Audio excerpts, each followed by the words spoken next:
Hare Krishna everyone. Now I will be reciting second part of Rama Raksha Stotram, shloka number 21 onwards.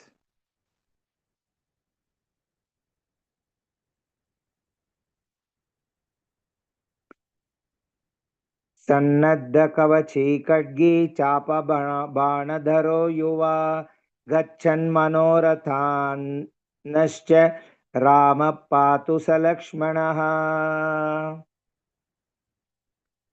रामो दाशरथी शूरो लक्ष्मणानुचरो बली काकुत्स्थः पूर्ण कौसल्येयो रघुत्तमः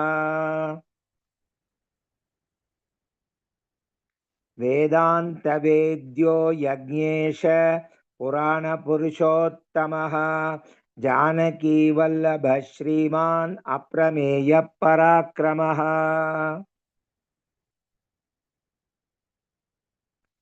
इत्येतानि जपेन्नित्यं मद्भक्तश्रद्धयान्वितः अश्वमेधादिकं पुण्यं सम्प्राप्नोति न संशयः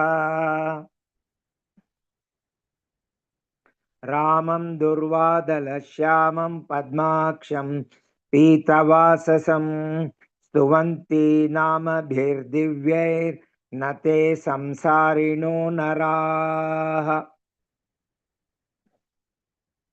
रामं लक्ष्मणपूर्वजं रघुवरं सीतापतिं सुन्दरं काकुत्स्थं करुणार्णवं गुणनिधिं विप्रप्रियं धार्मिकं राजेन्द्रं सत्यसन्धं दशरथतनयं श्यामलं शान्तमूर्तिं वन्दे लोकाभिरामं रघुकुलतिलकं राघवं रावणारिम्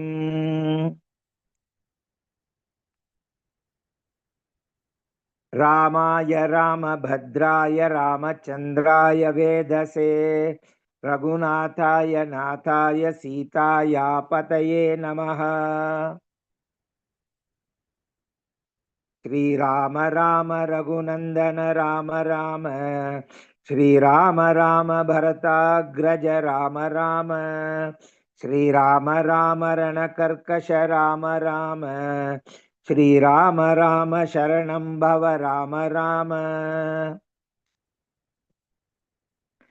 श्रीरामचन्द्र चरणौ मनसा स्मरामि श्रीरामचन्द्र चरणौ वचसा गृह्णामि श्रीरामचन्द्र चरणौ शिरसा नमामि श्रीरामचन्द्र चरणौ शरणं प्रपद्ये माता रामो मत्पिता रामचन्द्रः स्वामी रामो मत्सखा रामचन्द्रः सर्वस्वं मे रामचन्द्रो दयालुः नान्यं जाने नैव जाने न जाने दक्षिणे लक्ष्मणो यस्य वामे च जनकात्मज पुरतो मारुतिर्यस्य तं वन्दे रघुनन्दनम् लोकाभिरामं रणरङ्गधीरं राजीवनेत्रं रघुवंशनाथं कारुण्यरूपं करुणाकरं तं श्रीरामचन्द्रं शरणं प्रपद्ये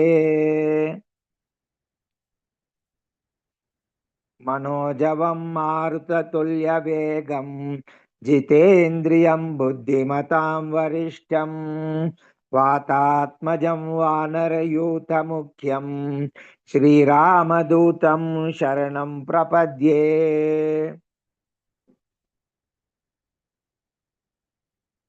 कूजन्तं राम रामेति मधुरं मधुराक्षरम् आरुह्य कविताशाखां वन्दे वाल्मीकिकोकिलम्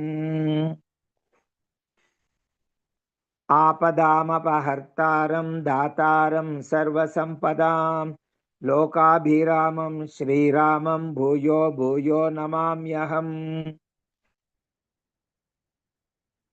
भर्जनं भवबीजानां अर्जनं सुखसम्पदां तर्जनं यमदूतानां राम रामेति गर्जनम्।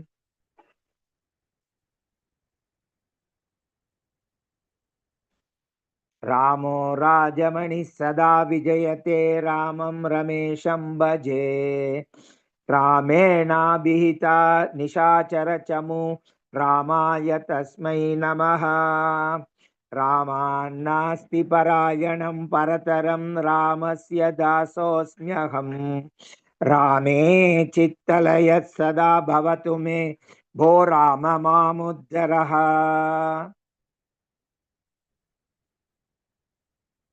श्रीराम राम रामेति रमे रामे मनोरमे सहस्रनाम तत्तुल्यं राम नाम वरानने।